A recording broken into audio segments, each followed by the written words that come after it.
Hello, and thank you for joining us for this episode of the Redeeming Truth Podcast. This podcast is a ministry of Redeemer Bible Church in Gilbert, Arizona, and the pastors and leadership of our church. And we're looking to tackle subjects that are relevant to the local church as well as encouraging to the Christian life. So we hope that you enjoy this episode. Well, hey, everybody. Thank you for joining us for this episode of the Redeeming Truth Podcast. We're thankful that you're listening in because we have somebody here at Redeemer Bible Church that we would like to introduce you to. My name is Kyle. I'm one of the pastors here on staff, and this is Pastor John. And we are joined by Dave Farnell, who is the newest member of our team and has been hired on as the pastor of theological training. Now, that might take some unpacking, but and we'll get there. But what I wanted to do was bring Dave on to be able to introduce him to you guys as our church so that you can get to know him the way that John and I do and understand why we wanted him to be on our team.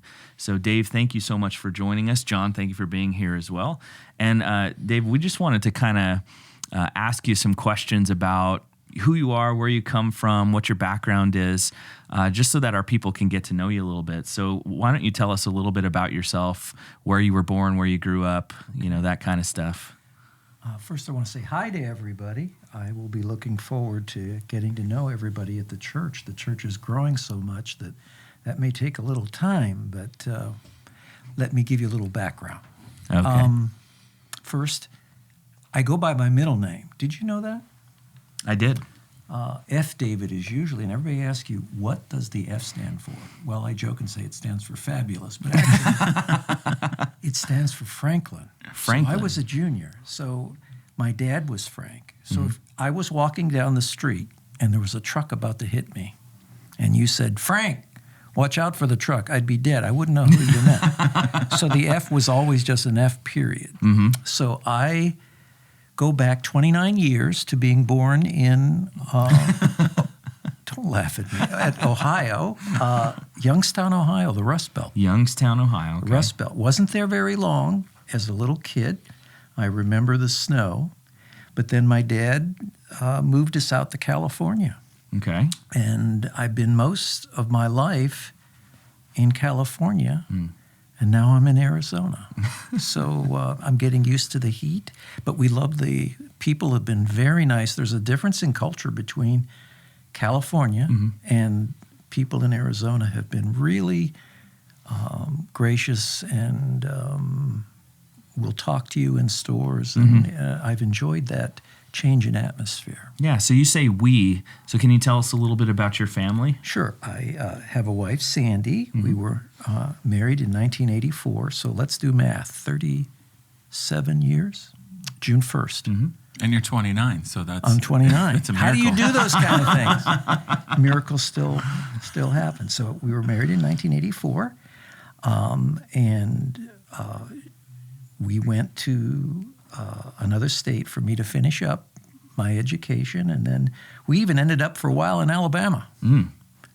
And your wife's from Alabama, isn't she? She is. I know a couple things and about I Alabama. tested her because you got to know what pine straw is in Alabama. She knew what I believe, if I remember, she knew what it was. So I was for my start, I was a teacher and an academic dean at a little Bible college in Birmingham. And then we moved out to California when I was offered a position as a seminary teacher of New Testament. Now I'm in Arizona. Yeah. There's nothing much exciting to tell you. I think there's a lot exciting that's happened in there, but so it's you and Sandy. Oh, and my kids. And Okay. Rachel's they're kind married. of important too. Yeah, so. Rachel's. Sorry, I wandered down paths and then I'll forget where I was. That's so okay. you have to help me. I'll be the guide Incipient here. Alzheimer's at 29. Let's see. Our oldest, Rachel, is in Las Vegas. Okay. Her husband is a cop.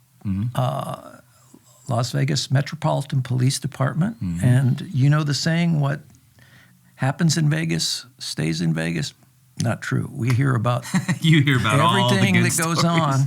on. Poor Ben, he's out there and keeping the peace, and those guys don't earn enough from what goes on there. So they have a little boy, Carson, Okay. and so we sometimes go out to Vegas. We used to go out the 15 when we were in California. Now we'll go out to 93. Isn't the 93 that leads to Vegas here? I don't know. I've never driven it. Okay, so yeah. I wouldn't know. Well, we went once, and I think it was the 93. So anyway. Okay, then there is Josh.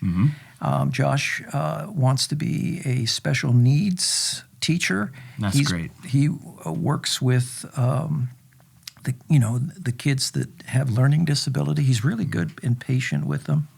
And then there is Sarah, and Sarah is still out in California. She may be here. She wants to be a lawyer. She's our independent child. Nice. And then there is Bethany, and she's with us. So Josh and Bethany are with us here, and the other two may come back and forth being here.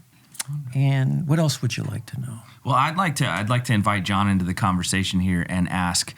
There is a pretty specific reason that Dave has joined our team, and our team has been talking about him for some time. You and Dale initially started the conversation when you brought me into it. I was just floored and excited. But why would we be so excited to have Dave? Even the possibility of him coming to join our team. So I know this is going to make you feel uncomfortable. You don't like compliments and that things is of that true. nature. And so you can go like this. Yeah, because they're coming. And so, so I had you as a professor at the Master's Seminary, 2004 to 2006, and at that point, I've been a Christian for 10 years. I believed I'd called to ministry just under 10 years, and I was shaping my idea of a pastor, and two things really shaped that when I was in seminary. One was being a custodian and doing that job. I think the heart of a pastor and the heart of a good custodian are equal. They're the same thing. And so I learned that there. And then I also learned the phrase gentle, loving, kind, and phrases like being a gentle shepherd, not a German shepherd, raising sheepdogs, not bulldogs, where you imparted through Greek classes of all things this vision for pastoral ministry that I didn't know impacted me as much as it did. I know that I left seminary. I started working at a church. My early sermons, I still have the manuscripts. I'd put GLK in the corner to remind me while I'm preaching, be gentle, loving, kind. That was your phrase. And so I did that for a long time. And then what happened was I went to Shepherd's Conference 2017. I sat in your, so anybody watching, you can go download this and listen to it as well. You did a message there in a breakout called The Prime Characteristics of a Faithful Teacher of God's Word. And I sat there, as you're talking, I'm going, I say that, I say that, I say that. Wait, I believe that. About shepherding, about caring for God's flock, and realizing now, at that point, 10 years later, how much of a deep impact you had on shepherding, on my vision of pastoral ministry, realizing that a lot of that came out of your Greek classes. And so as we were talking through, so that's, as far as for my heart, that's why the thought of you coming here is incredible for me, that heart will then be passed on to the other men that are here. But then what's happened over the past year and a half is that there has been this massive door open for online ministry at our church, where we have people reaching out to us at least once a month, every other week, saying, can you come plant a church in fill in the blank? So we've heard everything from France to Australia to Brazil to Georgia, New York. I could just go on and on and on. People that have reached out to us from all over the place and here in Arizona saying, please come plant a church. And we're like, well, we can't just up and plant a church. We've got to find guys and train them and send them. And so as we're thinking through that door of ministry that God has opened to us, the thought was, well, if we're going to do something like train men for ministry, who would be at the very top of our list to do that? And that's you. And so... Well, I appreciate that, John. Yeah. I really do. But I always had a saying, because I know history. And it was the saying that I kept in my head, always be nice to your students because someday you may need a job. And I know seminaries in history where a student of a professor ended up starting a training center. And because they remembered that professor, they called that guy up and said, hey, would you help us start this training center or seminary, whatever. And I know in history that has happened more frequently. So I was trying to be nice to my students in case I needed a job. Well, not only were you nice, as both Kyle and I can attest, but not only were you incredibly effective in teaching Greek, but the pastor's heart that you conveyed as well is something that I know for me personally deeply impacted me. On top of being a seminary professor, you've also pastored as well, right? Yeah, I've had little churches. My churches, I don't think they ever went over 120, 125. But I had a pilot one time, and I was talking to this guy who was a member in my church, and he used to fly over the Pacific Ocean. And I said to him, Paul, wouldn't you like that plane you fly, 777 Boeing, only has 2 engines. You're going way over thousands of miles. And he said, well, more engines, more problems. And so I learned that at little churches, you get the same problems, but you, John, and the guys here have more of them as you fly over the Atlantic. So I have to admit that I've only had little churches, but having lived for 29 years, I've seen a lot of things in how guys have pastored churches, and I understand the heartache and the hurt that can be, but I also know that there may be sometimes a better way to do it than some of the times that I've seen it. So we're glad to be able to give a little bit of help for you guys here. Yeah, absolutely. And so, Kyle, I know you had Dr. Farnell. I did, at yeah. Dave now. Dave, yeah. It feels so disrespectful, but now it's disrespectful to call him doctor because he doesn't want us to. You have no idea what PhD means. Oh, I do. You've told me piled higher and deeper.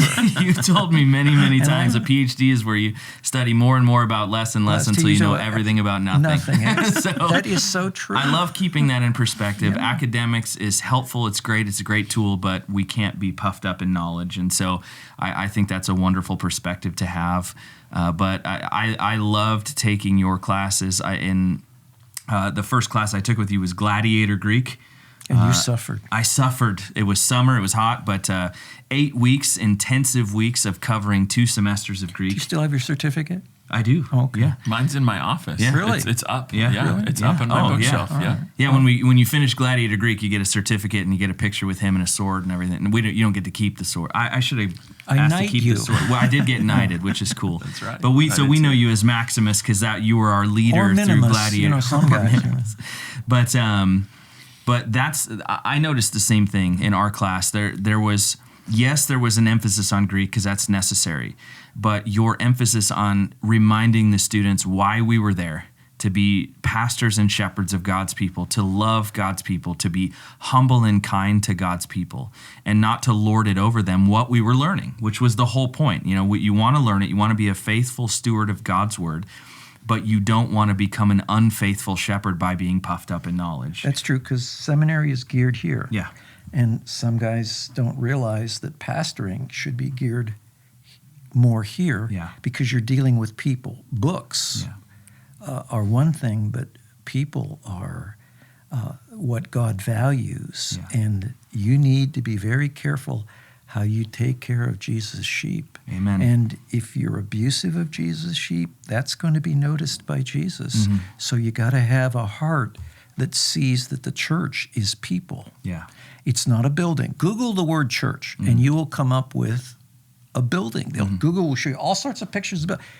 No, a church could fall down in an earthquake. A building, you haven't harmed the church. But if a shepherd is not kind and loving and patient, you can harm God's church. Yeah. And that's why some guys get it, but I notice some guys don't get it. Yeah. Well, I was thankful for many of my professors. Most of my professors had that same mindset. Most of them were pastors actively in churches when we were at TMS, and I'm thankful for that ministry that they instilled into us. But we were just so impressed with both of us with our experience with you in class of making sure that was the primary mindset. You go into a Greek class thinking I'm just going to learn language and going to come out maybe a technician a little bit, but coming out on the other side more pastorally minded, I think is the legacy. I want to thank you for these compliments. Absolutely. And I promise I will give the $1,000 each in cash under the door. So with that being the case, we've added another shepherd-minded pastor to our team, but he has a specific role and purpose, right? Yeah. So Dave, you have this ability to be a top scholar in your area of expertise, a shepherd's heart with a sense of humor that people are seeing right now, that you're a very real person. You're not there. There's no airs about you. You get what you get with you, and I love that. I love no puffed up.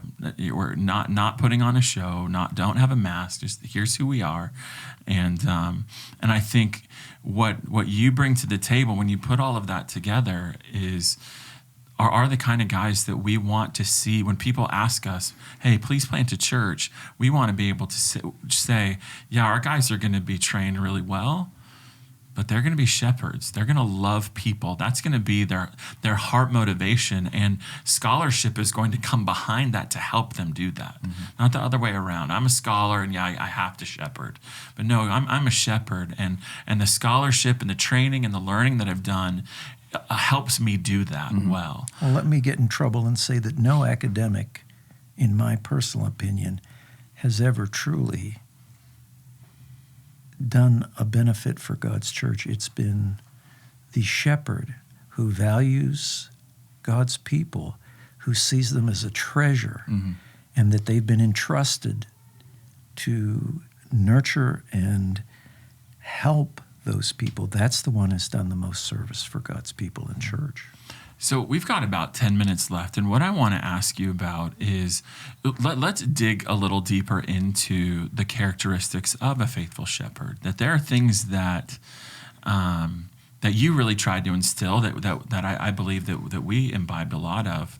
But for the people who are watching right now, what are some of the things that you're passionate about when it comes to shepherding, training guys, making sure they understand these things? I know there's Greek and there's New Testament, and there's inerrancy and those kinds of things. But I want to go back to the shepherding aspects. What are the things that you go, these are the kinds of things that I really wanted to instill in guys? Here comes my crib notes now. So can I put my glasses on and do my crib notes? 35 years in Christian teaching, training guys, has driven a passion in me. And I don't think that what happens in seminary is done deliberately, but most of the seminaries I know get off focus. I'm not trying to be critical, I'm just saying I've seen this. Think about all the seminaries. They may have a focus on a famous movement. They may have a focus on a famous theologian, on a famous preacher, on a famous whatever. But if you look at what Jesus taught, I'm calling seminaries to get back to an exclusive focus. And that's why I thank you for this opportunity. Jesus said this in Luke 6:40. A student is not above the teacher. So the question I have to ask is, who is the teacher? But everyone, when he has been fully trained, will be like his teacher. Jesus said, I am your teacher and your Lord. The goal and focus of training must be Christ-likeness. Ephesians 4 says that pastor shepherds equip the saints so that the saints express the stature of the fullness of Christ. But I've seen seminaries become zealous for things that derail that focus. So I would like to see a seminary where we say, how did Jesus train men? How did Jesus train men?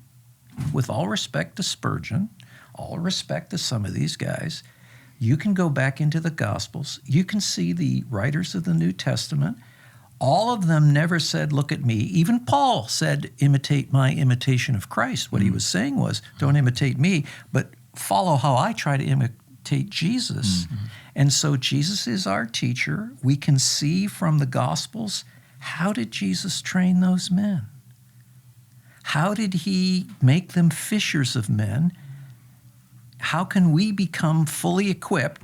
Luke 6:40 uses, let me throw something in here. The word means to fit a ship so that it's fully ready for its purpose. So the only way someone's going to be fully ready for their purpose in ministry is to focus on asking this. And I know it may sound overtrite, but what would Jesus do? How would Jesus in this circumstance deal with people? It's abundantly there, but I'm sorry, in my years, and I've attended different places, that can get derailed. And I don't want to train guys to be like me or any of us. I want to say, focus on how you as a disciple can best emulate how Jesus was with people. And that then, you need to know, who was Jesus friends with?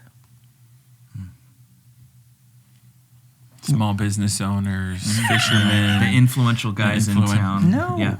he was, they called him a winebibber and a sinner, a friend of sinners. Well then, if that means that we need to be that way like Jesus, okay. That's what we should be doing. And who was Jesus' greatest enemies? The religious elite. The Pharisaical groups that were all talk but no walk. And Jesus excoriated that. So That's the key, right? All talk but no walk. Right. Yeah. And so what I want, and I appreciate you guys doing this, is I'm going to do something you think should be common sense for every group that trains. The focus must be is on Jesus, seeing what he would do, how he would do it, and teaching our men, even though we will be imperfect, to copy, emulate him. And then if we do that, our guys will be fully trained. But if we teach them about what someone else did, all of those are examples that we really can't emulate or follow because they're very imperfect. Jesus is the only one who set an example that will never fail. And that's what we have to have as our goal. You know, in school, you study, if you want to be the greatest lawyer, who do you study under? The greatest lawyers. The greatest chef.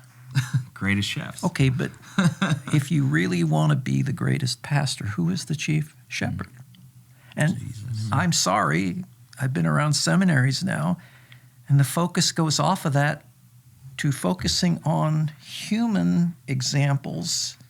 Now, you look at that, but most of the human examples, you want to know something? We can learn what not to do from human example.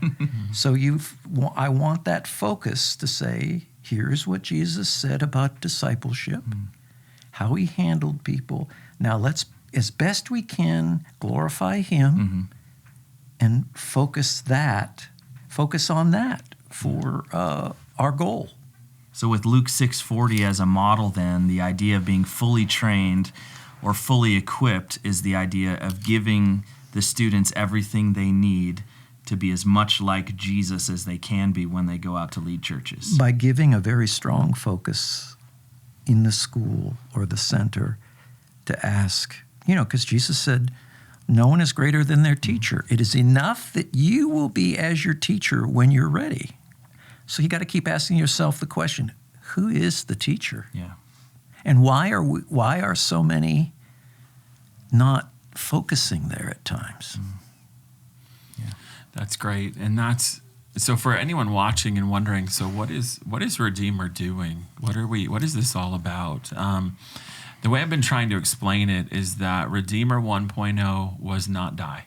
And so it was the earliest days of our church. Let's just not die. Let's just not die. Let's just stay open. Redeemer 2.0 started when we hired Dale and then Costi and Kyle, and saying, okay, now we're trying to do all of this. Let's get some guys in place that can, now that we haven't died, who can help us take steps forward. Redeemer 3.0 is going to be a number of things, but one of the main focuses is going to be training men. And so it's going to be men's discipleship. And then from that discipleship, some men are going to come out where it's going to be, okay, we need some more focused training for you for church leadership. And so for those of you watching in other parts of the country or even the world that are going, I would love to have a Redeemer Bible Church, be praying for this, because we're starting this from scratch. We're starting it for you. We've seen this. We've seen churches in the area. We've seen churches around the country that are asking, please send a guy here to plant a church, so because we love what's happening at Redeemer. And the idea there is, okay, well, that's a pretty significant process. But because of the way that God has worked providentially, really in our minds, supernaturally, to bring this thing about, we've said, okay, Lord, we're going to take some steps to see if this is your will. It is, as Dave comes on our team, okay, Lord, give us the insights that we need in order to take this forward and begin a process where we are training men for ministry. We don't have a library. We're not a seminary. This is going to be, if you're wondering, totally unaccredited as we begin and all those things. None of that's there. We just want to train men in the way that Jesus trained men. We want to give them sound doctrine. We want to teach them how to preach and all the tools that they need to do that, so that we can send them into churches or to start new churches where they're able to say, yeah, I don't know everything. What I do know is that I love God's word. I want to be like Christ, and I see that congregation as a gift to me. That or the other way around, that I'm there to serve them. They're not there to serve me. And so that's the heart. And like I said before, somebody who can marry all of those things sounds top-notch, cutting-edge scholarship with a shepherd's heart. I just personally don't know anybody more qualified to do that than you, Dave. And so, thanks. You have bad taste, but anyway, I know the word Christian. It was an insult in Rome. It meant little Christ. I don't think we could do anything more wondrous for the Lord than the glorified Jesus by having the strongest focus we can on valuing God's people as Jesus valued, and training our men to see God's flock as precious, and that we care for them as Jesus did. That's got to be the focus. Yeah, we want men with little views of themselves and large views of Christ, and the love that he had for the church, and seeking to emulate that in the ministries that God will birth from having you here. So we're super excited, very glad. Incredibly excited. Well, we appreciate that the Lord has opened this up, and we need the Spirit of God to empower for this. Jesus said it, without me you can do nothing, not by might, nor by power, but by God's Spirit. So this is what we want to do. May the Lord, I beg the Lord to give us the strength and the opportunity to be able to do one thing, and I'll be satisfied, that we keep the focus on how Jesus trained men and treated people. That's where we have to go. Yeah, we love that. Love that. Can't wait to see the Lord do that here. Absolutely. Yeah, we have kind of a distinctive in our elder covenant here that we are going to stay behind the Lord and be patient in seeing where he leads our church. And we've been very confident that this is a direction that he's been leading our church, which is why we were so excited. As well, we kept getting these requests, like you said, from all over. Send us a guy, plant a church, do something.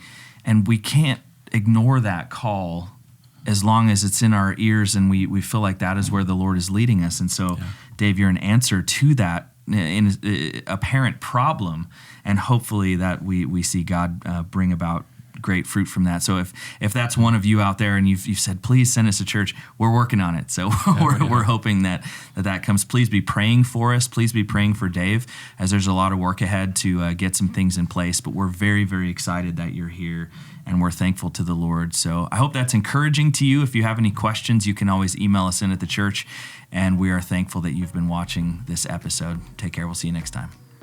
Hey, thanks for watching this episode of the Redeeming Truth Podcast.